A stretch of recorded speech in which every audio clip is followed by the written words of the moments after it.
નમસ્કાર વિદ્યાર્થી મિત્રો, મારી યુટ્યુબ ચેનલ ઇંગ્લિશ વિંગ્લિશમાં આપ સૌનું હાર્દિક સ્વાગત છે। મારા આજના આ વિડીયોમાં ધોરણ 6નું જે નવું ઇંગ્લિશ છે એને યુનિટ નંબર 10 જેનું ટાઇટલ છે સ્કૂલ ઓફ સ્કિલ્સ, એનું જે ત્રીજો સેક્શન છે એનું નામ છે રાઇટિંગ સેક્શન। હવે આ રાઇટિંગ સેક્શનમાં એવી એક્ટિવિટીઝ આવે છે જે આગળ જતાં આપણને ખૂબ જ ઉપયોગી થવાની છે।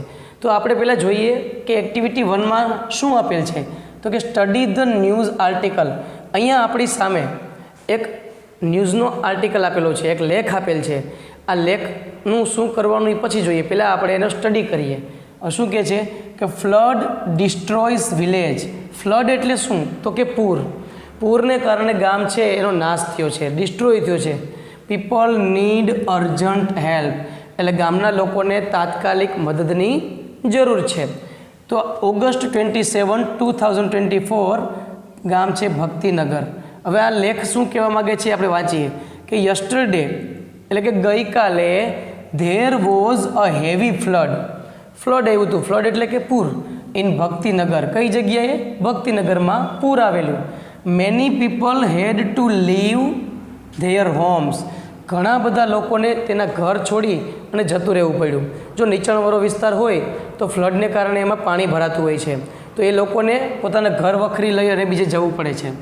ધ ફ્લડ અકર્ડ બિકોઝ, હવે ફ્લડ શા માટે થયું, પૂર શા માટે આવ્યું, તો કે because it rained a lot for many days, ઘણા બધા દિવસોથી સતત વરસાદ ચાલુ હતો। The river was full and water entered into the village, નદીઓ છે એકદમ ભરાઈ ગઈ અને એ બધું પાણી છે તો નદી પોતાનો કાંઠો છોડી અને ગામમાં પ્રવેશ કરે, એટલે એ બધું પાણી છે એ ગામમાં આવ્યું। મેની હાઉસીસ વેર બ્રોકન, ઘણા બધા ઘર છે એ ભાંગી ગયા। એન્ડ ધ ક્રોપ્સ વેર રૂઇન્ડ, રૂઇન એટલે નાશ થવો, રૂઇન એટલે શું થાય? નાશ થવો। અને પાકનું નાશ થયો છે, પાકને નુકસાન ગયું છે। ક્રોપ એટલે શું થાય? અહીંયા ક્રોપ શબ્દ આપ્યો છે, એનો અર્થ થાય પાક। The people had no food or safe place to stay, લોકો માટે ક્યાંય ખોરાક નહોતો અને સલામત એવું સ્થળ નહોતું કે જ્યાં લોકો સલામત રીતે રહી શકે। વોલન્ટિયર્સનો અર્થ થાય સ્વયં સેવક। Volunteers worked all day and night, આખો દિવસ ને રાત સ્વયંસેવકો છે એ કામ કરતા, શા માટે? ટુ સેવ પીપલ, લોકોને બચાવવા માટે સ્વયંસેવકો કામ કરતા। એન્ડ હેલ્પ ધેમ, અને લોકોને મદદ કરતા। But the roads were full of water, રસ્તા ઉપર બધે શું હતું? પાણી હતું। And phones were not working, કોઈના પણ ફોન છે એ વર્કિંગ નહોતા, ચાલુ નહોતા, નેટવર્ક પ્રોબ્લેમ હતો। The people needed clean water, લોકોને શું જરૂર હતી? તો કે સ્વચ્છ પાણીની, પાણી તો હતું પણ ચોખ્ખું નહોતું। ફૂડ એન્ડ મેડિસિન, ખોરાકની જરૂર હતી, દવાની જરૂર હતી। Leaders asked for help from other towns, હવે જે નેતા હોય છે એટલે કે લીડર્સ એટલે અહીંયા કોઈ પણ સંસ્થાના વડા, બરાબર, આગેવાન, એ લોકોએ મદદ માંગી બાજુના શહેરમાંથી। એન્ડ ધ ગવર્મેન્ટ, અને સરકાર પાસે મદદની અપેક્ષા રાખી છે। આફ્ટર સમ ટાઈમ, થોડા સમય પછી, the water level started to go down, ધીમે ધીમે પાણીનું જે સ્તર હતું એ ધીમે ધીમે નીચું ગયું। એન્ડ પીપલ ફેલ્ટ બેટર, અને લોકોને એકદમ રાહત મળી। તો આખો લેખ છે। હવે આ કરવાનું છે શું? આપણે જો સૂચના આપેલ છે કે underline and write the words from each paragraph, કે દરેક પેરેગ્રાફની અંદર એવા શબ્દ નીચે અંડરલાઇન કરો that show the main idea of the paragraph, જે પેરેગ્રાફનો મુખ્ય વિચાર બતાવે છે। અને ખરેખર કહેવાય શું ખબર આ એક્ટિવિટીને?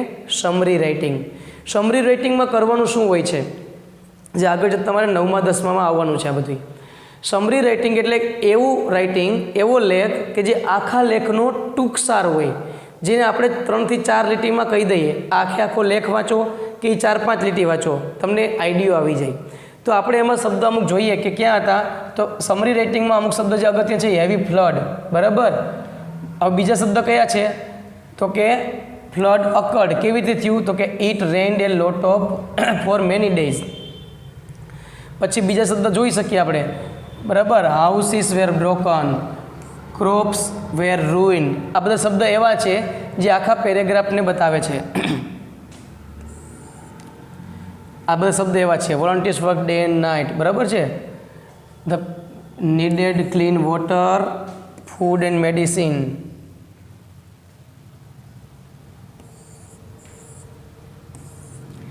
આ બધા શબ્દ એવા છે જે અંડરલાઇન કરેલ છે કે જેને આધારે આ શબ્દ તમે વાંચી લ્યો ને તો પણ આ પેરેગ્રાફ શું કહેવા માગે છે એ આપણને ખબર પડે, જેને કહેવામાં આવે છે સમરી રાઇટિંગ.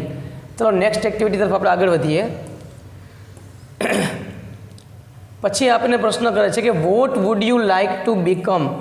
જો તમારી પર આધાર રાખે છે, આ એક એસે રાઇટિંગ પણ કહી શકાય કે તમને શું બનવું ગમે. હવે દરેક વ્યક્તિની અલગ અલગ જવાબ હોય. કોકને પાયલોટ બનવું ગમતું હોય, કોકને ડૉક્ટર, કોકને ટીચર, કોકને ફાર્મર, ઘણા બધા પ્રોફેશન છે.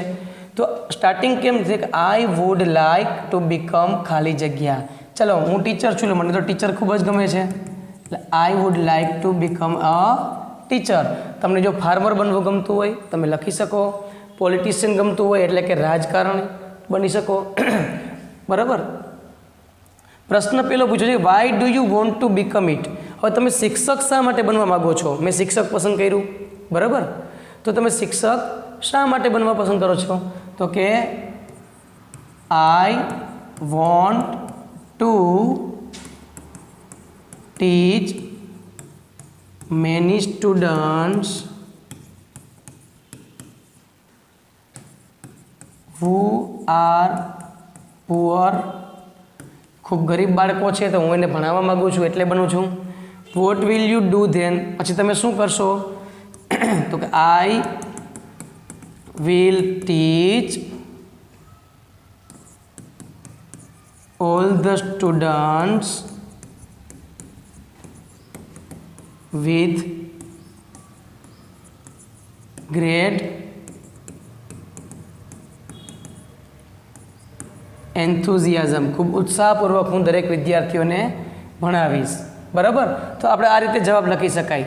પછી આપણો જે પ્રશ્ન નંબર છે એ ત્રીજો જોઈએ. એમાં શું આવે છે?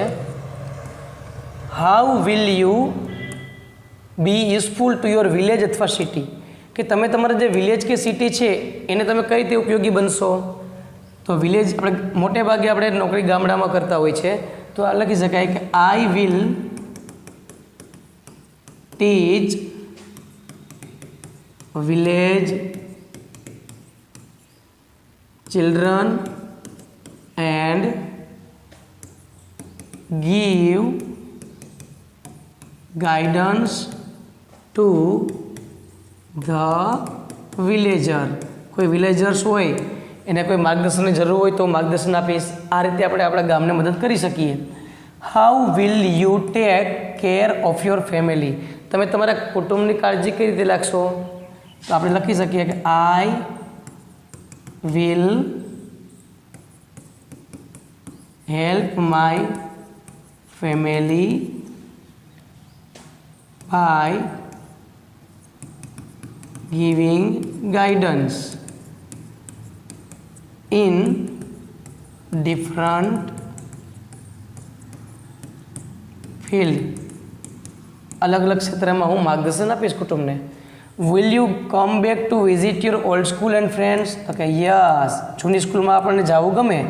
I will come back to visit old school and friends. તો આપણે જો મેં જવાબ લખ્યા તો તમારે એ જ લખવા એવું જરાય જરૂરી નથી. તમે કોઈ પણ જે ઓક્યુપેશન પસંદ કરો, વ્યવસાય પસંદ કરો, એની ઉપર તમે લખી શકો. હવે પછીની એક્ટિવિટી શું કહેવા માગે છે આપણે એ ચર્ચા કરીએ. Complete the story using the clues.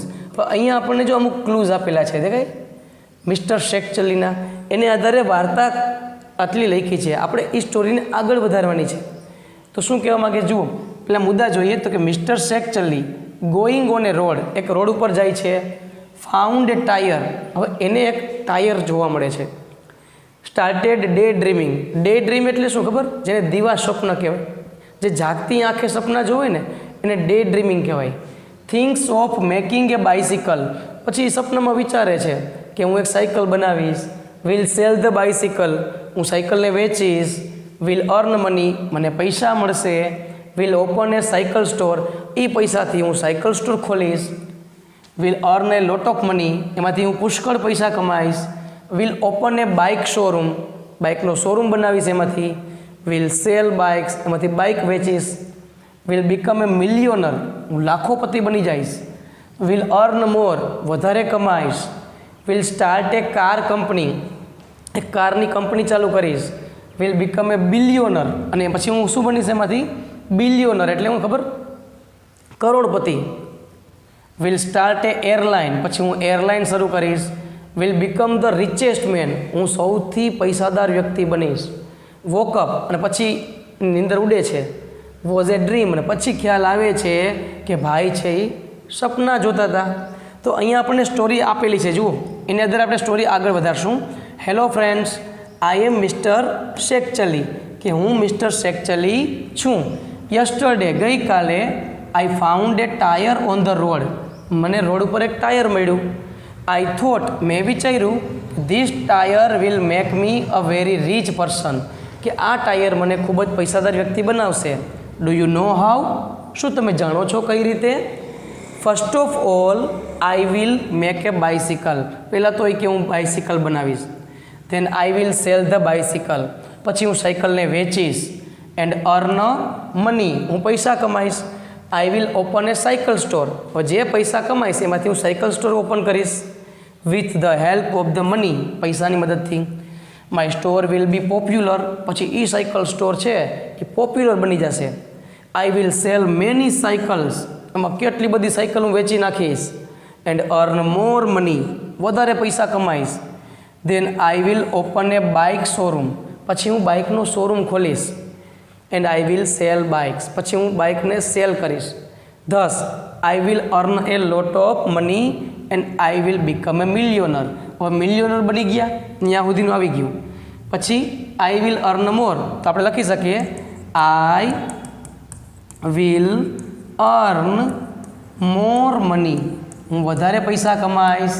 બરાબર, હવે કઈ કંપની સ્ટાર્ટ કરવાની? તો કે કાર કંપની. તો કે આઈ વિલ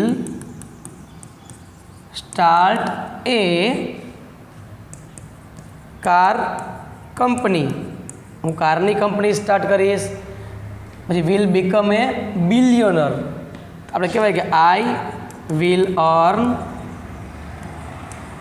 મોર મની. પછી હવે બિલિયોનર બનવું છે આપણે, આઈ વિલ બીકમ એ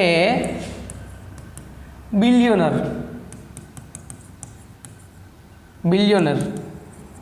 બિલિયોનર બની ગયા. પછી સ્ટાર્ટ એરલાઇન, હવે આપણે એરલાઇન સ્ટાર્ટ કરવી છે. તો હું અહીંયા ઉપર લખું છું, અત્યારે જગ્યા નથી એટલા માટે. તેમ લખશું કે I will start an airline. પછી આમાં જો દરેક જે મુદ્દા પણ એમાં કરતા જ મૂકવાનું છે. I will become the richest man, આપણે એડ કરીએ, ઓફ ધ વર્લ્ડ, વિશ્વનો સૌથી પૈસાદાર વ્યક્તિ બનીશ.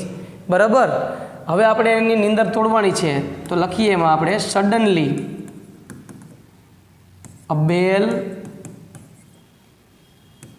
રિંગ્સ, અચાનક એક બેલ વાગે છે. હી awakes from the sleep and finds that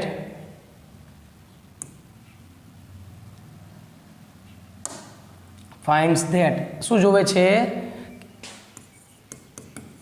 It was a dream, કે આ છે એ એક સ્વપ્ન હતું. તો વિદ્યાર્થી મિત્રો, આપણે આ રાઇટિંગ નામનું સેક્શન છે એ અહીંયા પૂરો કર્યો છે. આ સેક્શનમાં આપણે પહેલાં શું જોયું? તો કે સમરી રાઇટિંગ, એક લેખ હતો, એ લેખ પૂરો કર્યો. ત્યાર પછી નિબંધ કેમ લખવો એની એક વાત આવી હતી. તો બીજું સ્ટેપ આપણે એ જોયું હતું કે તમને નિબંધનો મુદ્દા આપેલા હોય છે, એસે, અને એ મુદ્દાને આધારે તમારે તમારા જવાબ લખતા જાઓ એટલે તમારે એસે તૈયાર થઈ જાય. અને ત્યાર પછી જે ત્રીજી એક્ટિવિટી આપણે જોઈ એ હતી અધૂરી સ્ટોરીને આપણે આગળ વધારવી, કેવી રીતે પૂરી કરવી. તો આ 3 વસ્તુ આપણે આ રાઇટિંગ સેક્શનમાં શીખ્યા, જે તમને ભવિષ્યમાં ખૂબ જ ઉપયોગી થવાની છે. જો તમને આ રાઇટિંગ સેક્શનમાં કોઈ પણ પ્રશ્ન હોય તો તમે મને કોમેન્ટ બોક્સમાં પૂછી શકો છો, હું એનો જવાબ જરૂર આપીશ. જો તમને આ વિડીયો પસંદ આવ્યો હોય તો એને લાઈક કરજો, શેર કરજો અને સબસ્ક્રાઈબ જરૂર કરજો. અસ્તુ. જય હિન્દ, જય ભારત.